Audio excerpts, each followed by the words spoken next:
প্রিয় পঞ্চগড়বাসী, আপনারা সকলে কেমন আছেন? আল্লাহ রাব্বুল আলামিন বলেন, ومن أحسن قولا ممن دعا إلى الله وعمل صالحا وقال إنني من المسلمين। যে ব্যক্তি আল্লাহর দিকে মানুষদেরকে ডাকে, সৎ কাজের কথা বলে, নিজে সৎ কাজ করে, অন্যদেরকে সৎ কাজের পরামর্শ দেয় এবং বলে আমি মুসলমানদের অন্তর্ভুক্ত, এই ব্যক্তির কথার চাইতেই আল্লাহর জমিনে ভালো কথা কারো হতে পারে না। পড়েন সুবহানাল্লাহ।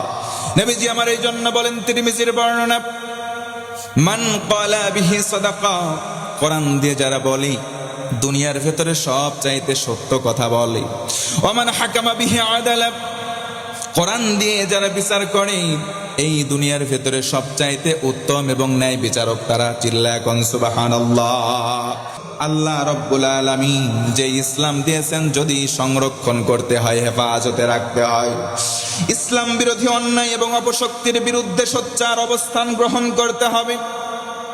আল্লাহ রাব্বুল আলামিন বলেন, কুনতুম খায়রা উম্মাতিন উখরিজাত লিন-নাসি তা'মুরুনা বিল মা'রুফি ওয়া তানহাউনা 'আনিল মুনকার ওয়া তু'মিনুনা বিল্লাহ।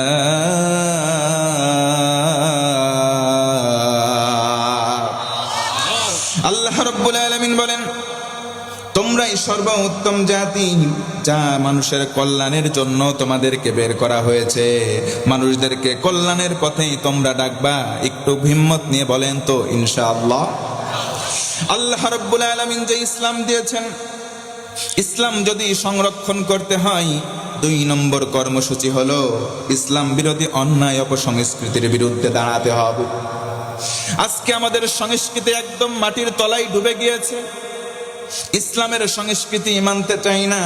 পশ্চিমাদের যেই সংস্কৃতি আমাদের দেশে চালু হয়েছে, কথা বলেন ঠিক কিনা? ইসলামের কোন সংস্কৃতি আমরা মানতে চাই না। বোরখা পরে চলতে হয়, রমণীরা বোরকা পরে চলতে চায় না। আজকে ছেলেদের পোশাক গুলো মেয়েরা পরেছে, মেয়েদের পোশাক ছেলেরা পরেছে। এই কাজগুলো যদি চলতে থাকে, আমাদের সংস্কৃতি ধ্বংস হবে। আর সংস্কৃতির যারা দায়িত্বশীল, তারা যদি ইসলামকে না কবজা করতে পারে, ইসলামের সংস্কৃতি যারা প্রমোশন করে, তাদেরকে যদি আমরা নিজেদের আয়ত্তে আনতে না পারি, নাস্তিক বেদুইন আর ওই যে চোর সিদ্দিক চুরি করে ধরা খায়, বলে ভুল হয়েছে আমারে মাফ করে দেন, আর জীবনে চুরি করব না, এই সমস্ত মানুষগুলোর অবস্থা হলো এমন। কিছুদিন যখন ভাইরাল হয়, হওয়ার পরে তাদেরকে বড় বড় জায়গায় প্রধান অতিথি বানানো হয়। কথা বলেন ঠিক কিনা? এই সমস্ত কাজ থেকে সজাগ থাকতে হবে। 3 নম্বর কর্মসূচি হলো নামাজ কায়েমের আন্দোলন করা। নামাজের মাধ্যমে ইসলামকে টিকিয়ে রাখা সম্ভব। কথা বলেন ঠিক কিনা? আল্লাহ রাব্বুল আলামিন বলেন, ইন্নাস সালাতা তানহা আনিল ফাহশাই ওয়াল মুনকার। আওয়াজ করে বলেন তো আল্লাহু আকবার। নিশ্চয় নামাজ যত প্রকার অশ্লীলতা, যত প্রকার পাপাচার, আল্লাহ রাব্বুল আলামিন বলেন নামাজের মাধ্যমে সেগুলো বিদূরিত করা সম্ভব। আল্লাহু আকবার। একটু মুসলমান ভাইয়ের আমার দিকে খেয়াল করেন, দৈনন্দিন জীবনে নামাজ কয় ওয়াক্ত আদায় করা আবশ্যিক? একটু আওয়াজ করে বলেন কয় ওয়াক্ত? আরো জোরে বলেন। 4 নম্বর হলো ইসলামী শিক্ষা এবং নৈতিকতা, চরিত্রের অবক্ষয় হচ্ছে। এক কথায় আমরা ইসলামী শিক্ষার মাধ্যমে চরিত্রকে হেফাজত করব। ইসলামকে হেফাজত করার 4 নম্বর কর্মসূচি হলো ইলম শিক্ষা দেওয়া। কোন ইলম শিক্ষা দেওয়া? যেই ইলমের মধ্যে কোরআন আছে, নবীজির সুন্নাহ আছে। কথা বলেন ঠিক কিনা? আল্লাহ রাব্বুল আলামিন কোরআনে কারীমের মধ্যে বলেন, ইয়ারফা'িল্লাহু আল্লাযীনা আমানু মিনকুম ওয়াল্লাযীনা উতুল ইলমা দারাজাত।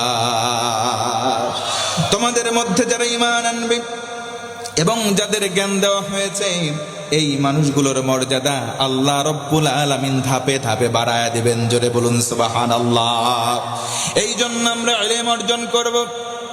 ফাসআলু আহলা যিকর ইন কুনতুম লা তা'লামুন। কোন বিষয়ে যদি অজ্ঞ থাকো বিজ্ঞদের কাছে চলে যাও, বিজ্ঞদের শরণাপন্ন হও, তাদেরকে জিজ্ঞাসা করে ইলমটা অর্জন করে নাও। ও মুসলমান ভাইরা আমার, বলেন তো আল্লাহর এই আদেশ আমরা মানতে চাই কি চাই না? কিন্তু আজকে আমাদের সমাজের কিছু মানুষ হয়ে গেছে জ্ঞান অর্জন করতে চায় না। তারা কোনো মুহতারামের কাছে আসে না, মুফতি মুহাদ্দিসের কাছে আসে না, তারা চলে যায় কুষ্টিয়া সিউড়িয়া লালনের মেলায়। কথা বলেন ঠিক কিনা? ইলম আছে তাদের কাছে, যাদের কলিজায় ভয় আছে আল্লাহ, যাদের কলিজায় সুন্নাহ আছে। কথা বলেন ঠিক কিনা? 5 নম্বর কর্মসূচি হলো আল্লাহ রাব্বুল আলামিন যে ইসলাম দিয়েছেন, এই ইসলাম হেফাজতের 5 নম্বর কর্মসূচি হলো মুসলমানদের ঐক্য এবং ভ্রাতৃত্ববোধ মজবুত করা।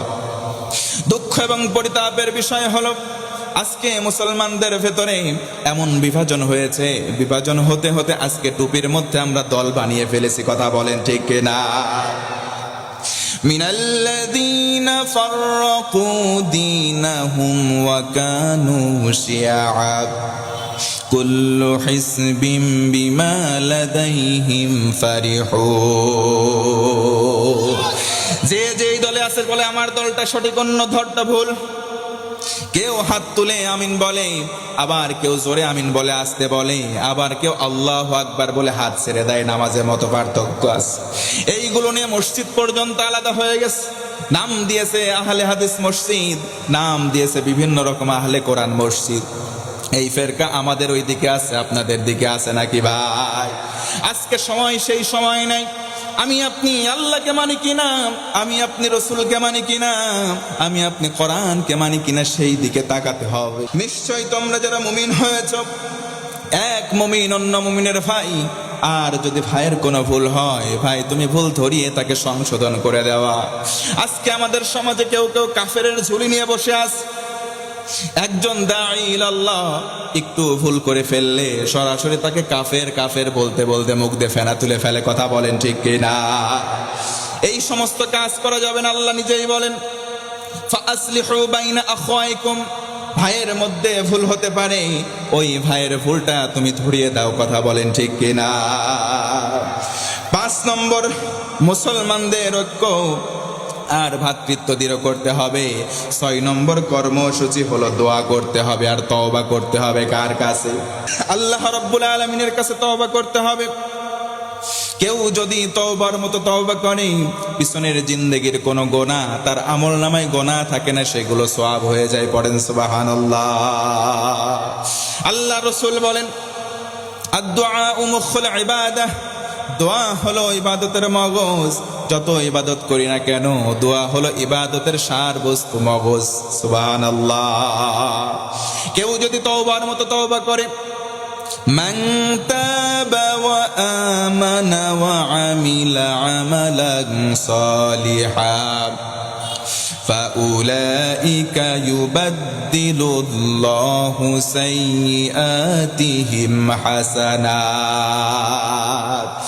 যে বা যাহারা তওবা করবে, নিজের ঈমানটা নবায়ন করবে, অর্থাৎ তওবা করার পর ঈমানটাকে মজবুত যে ব্যক্তি করবে, পিছনের জীবনের সব গুনাহগুলো আল্লাহ রাব্বুল আলামিন নেকি দ্বারা পাল্টিয়ে দিবে।